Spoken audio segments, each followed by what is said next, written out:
ये कहानी है उत्तर प्रदेश के एक छोटे से गांव बूलगढ़ी की, जहां खेतों में खून बहा, जहां इंसानियत चीख पड़ी, जहां एक बेटी की अस्मिता को दरिंदों ने रौंद दिया और फिर पूरा सिस्टम, कानून, प्रशासन और समाज, सब ने मिलकर उस चिता को जलाया जिसमें न सिर्फ एक लड़की की लाश थी बल्कि उस मां के सपनों की राख थी, उस पिता की उम्मीदों की चिता थी और हम सब की संवेदनाओं की मौत थी। साल था 2020, सितंबर की शुरुआत थी। बूलगढ़ी गांव की 19 साल की एक दलित लड़की मनीषा, एक गरीब परिवार की मासूम बेटी जिसकी आंखों में छोटे छोटे सपने थे। पढ़ाई पूरी करनी है, माँ बाप का सहारा बनना है, इस गरीबी से बाहर निकलना है। हर रोज की तरह वो भी उस दिन अपनी माँ के साथ खेत पर गई थी। सूरज चढ़ रहा था, लेकिन उस मासूम को क्या पता था कि उसकी जिंदगी में कभी न खत्म होने वाला अंधेरा उतरने वाला है। 14 सितंबर 2020 को जब वो लड़की खेत में चारा लेने गई तो वहां पहले से ही 4 दबंग लड़के मौजूद थे। संदीप, रवि, रामू और लवकुश। ये सिर्फ नाम इंसान थे, असल में ये हैवान थे। उन्होंने मनीषा को जबरदस्ती पकड़ लिया, उसकी गर्दन पर चुन्नी से ऐसा खींचा कि रीढ़ की हड्डी टूट गई और फिर उसके बाद बड़ी ही बेरहमी के साथ उन 4 दरिंदों ने उसका गैंग रेप किया। उसकी जबान काट दी गई ताकि वो कुछ कह ना सके। उसकी आंखों में डर नहीं बल्कि गुस्से की आग थी। वो जिंदा रहना चाहती थी, इंसाफ चाहती थी, पर उसकी हालत ऐसी बना दी गई कि वो बोल नहीं पा रही थी। जब मां खेतों में बेटी को ढूंढने आई तो उसकी बेटी अधमरी हालत में मिली। शरीर जख्मी था, आंखें सूनी थीं और जबान से खून बह रहा था। मां के पैरों तले जमीन खिसक गई। उसे हाथरस के जिला अस्पताल ले जाया गया, फिर अलीगढ़ मेडिकल कॉलेज भेजा गया। 15 दिनों तक वो मौत से लड़ती रही। हर रोज उसकी मां रोती रही, उसका भाई चिल्लाता रहा, दीदी को इंसाफ दो, लेकिन हर किसी ने सिर्फ चुप्पी साधी रखी थी। जैसे ही ये खबर मीडिया में आई, देश भर में गुस्से की लहर दौड़ गई, लेकिन हाथरस पुलिस का रवैया शर्मनाक था। उन्होंने कहा रेप हुआ ही नहीं। पुलिस ने पीड़िता की मेडिकल रिपोर्ट को तोड़ मरोड़ कर पेश किया, कहा कोई बलात्कार नहीं हुआ। सोचिए, एक लड़की खुद बोल रही है, माँ बाप बता रहे हैं, लेकिन पुलिस कह रही है नहीं, सब ठीक है। ये कैसी व्यवस्था है? पीड़िता को पहले अलीगढ़ के जवाहरलाल नेहरू मेडिकल कॉलेज और अस्पताल में भर्ती किया गया, जहां उसकी रीढ़ की हड्डी में गंभीर चोट और लकवाहट का पता चला। उसकी हालत बिगड़ने पर उसे दिल्ली के सफदरजंग अस्पताल ले जाया गया। उसकी हालत अत्यंत गंभीर थी। उसके गले पर दुपट्टे के निशान, रीढ़ की हड्डी में चोट और जीभ पर चोट के कारण वो बोल नहीं पा रही थी। और आखिरकार जिंदगी और मौत की इस लड़ाई में मौत जीत गई और 29 सितंबर 2020 को दिल्ली में उसकी मृत्यु हो गई। उसकी मृत्यु के बाद उसके शव को गांव लाया गया, लेकिन असली अमानवीयता तो तब हुई जब आधी रात को बिना परिवार की अनुमति के भारी पुलिस बल ने लड़की का अंतिम संस्कार जबरदस्ती करवा दिया। उसकी मां गिड़गिड़ाती रही, एक बार चेहरा दिखा दो।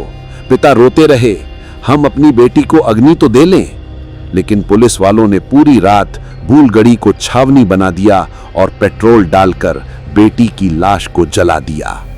इस घटना ने पूरे देश को झकझोर दिया। दिल्ली, मुंबई, लखनऊ, भोपाल, हर जगह प्रदर्शन हुए। हाथरस की बेटी को इंसाफ दो की गूंज हर सड़क पर सुनाई दी। कवि, लेखक, छात्र, महिलाएं, हर कोई कह रहा था अब बहुत हुआ। लेकिन यूपी सरकार ने क्या किया? पुलिस के पक्ष में बयान, रिपोर्ट्स को दबाना और परिवार को नजरबंद कर देना। जनता के दबाव के कारण मामले को सीबीआई को सौंप दिया गया। सीबीआई ने 29 दिसंबर 2020 को 4 आरोपियों के खिलाफ 2000 पन्नों की चार्जशीट दाखिल की, जिसमें बलात्कार, हत्या और SC/ST एक्ट के उल्लंघन के आरोप शामिल थे। 2 मार्च 2023 को हाथरस की एक विशेष अदालत ने 3 आरोपियों रामू, लवकुश और रवि को बरी कर दिया, जबकि संदीप सिसोदिया को हत्या के बजाय गैर इरादतन हत्या और SC/ST एक्ट के तहत दोषी ठहराया गया और उन्हें आजीवन कारावास और 50,000 रुपए का जुर्माना लगाया गया। लड़की का भाई हर सुनवाई में सिर्फ एक बात दोहराता रहा, हमारी बहन को इंसाफ चाहिए, हमारी बहन को इंसाफ चाहिए। लेकिन क्या यही वो इंसाफ था? एक मां जिसने अपनी बेटी की जली हुई राख को देखा, एक पिता जिसने हर चौखट पर इंसाफ की भीख मांगी, उनके लिए यह फैसला अधूरा था, नाकाफी था। इस मामले ने देश भर में दलित महिलाओं के खिलाफ यौन हिंसा और जातिगत भेदभाव के मुद्दों को उजागर किया। कांग्रेस नेताओं राहुल गांधी और प्रियंका गांधी ने पीड़ित परिवार से मुलाकात की, लेकिन पुलिस ने उन्हें गांव में प्रवेश करने से रोक दिया। बीएसपी नेता मायावती ने योगी आदित्यनाथ सरकार की आलोचना की और दलितों की सुरक्षा के लिए उनकी अक्षमता पर सवाल उठाए। हाथरस केस सिर्फ एक अपराध नहीं था, ये हमारे सिस्टम की सच्चाई थी। जातिवाद, पितृसत्ता, पुलिस का गैर जिम्मेदाराना रवैया और सत्ता का घमंड, इन सब का मिला जुला चेहरा था ये केस। हम सब ने मिलकर एक बेटी को खो दिया सिर्फ इसलिए क्योंकि वो दलित थी, गरीब थी और उसके पास ताकत नहीं थी। मनीषा की मां ने रोते हुए मीडिया को कहा, मेरी बिटिया चुपचाप चली गई, उसके साथ अन्याय हुआ, लेकिन सबसे बड़ा अन्याय तो तब हुआ जब उसे आग में झोंक दिया गया। मुझे एक बार उसका चेहरा भी नहीं देखने दिया।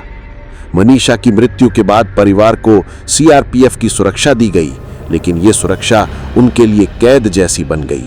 परिवार का कहना है कि वे 4 साल से घर में नजरबंद जैसे हैं, जबकि आरोपी आजाद घूम रहे हैं। परिवार ने अपनी बेटी की राख को घर में रखा है और उनका कहना है कि वे इसे तब तक नहीं विसर्जित करेंगे जब तक उन्हें पूर्ण न्याय नहीं मिल जाता। क्या यही कानून है? क्या यही इंसाफ है? सवाल जो आज भी जिंदा हैं। क्या बेटियां आज भी सुरक्षित हैं? क्या गरीब की आवाज यूं ही दबा दी जाएगी? क्या दलित समाज को बराबरी का हक मिलेगा? क्या पुलिस वाकई हमारी रक्षक है या सत्ता की गुलाम? हाथरस की बेटी अब नहीं रही, लेकिन उसकी यादें, उसकी चीख, उसकी लड़ाई आज भी जिंदा है। वो हमें रोज आईने में झांकने पर मजबूर करती है कि क्या वाकई हम इंसान हैं? जब भी कोई बेटी अकेले बाहर निकले, उसकी मां की आंखों में एक डर होता है। जब भी कोई बहन किताबें उठाती है, समाज उसकी इज्जत पर सवाल करता है। और जब भी कोई गरीब इंसाफ मांगता है, तो सत्ता उसकी आवाज दबा देती है। आज जरूरत है आवाज उठाने की, जागने की और इंसाफ की लड़ाई में साथ देने की। क्योंकि अगर आज हम चुप रहे, तो कल फिर किसी खेत में कोई और बेटी चुपचाप तड़पती मिलेगी। अगर आप ये वीडियो अभी तक देख रहे हैं, तो इसे जरूर शेयर करें। एक आवाज से फर्क नहीं पड़ता, लेकिन लाखों आवाजें मिल जाएं तो क्रांति होती है। फिर मुलाकात होगी किसी और सच्ची घटना के साथ। आप हमारे चैनल सब्सक्राइब करना ना भूलें। नमस्कार, जय हिंद।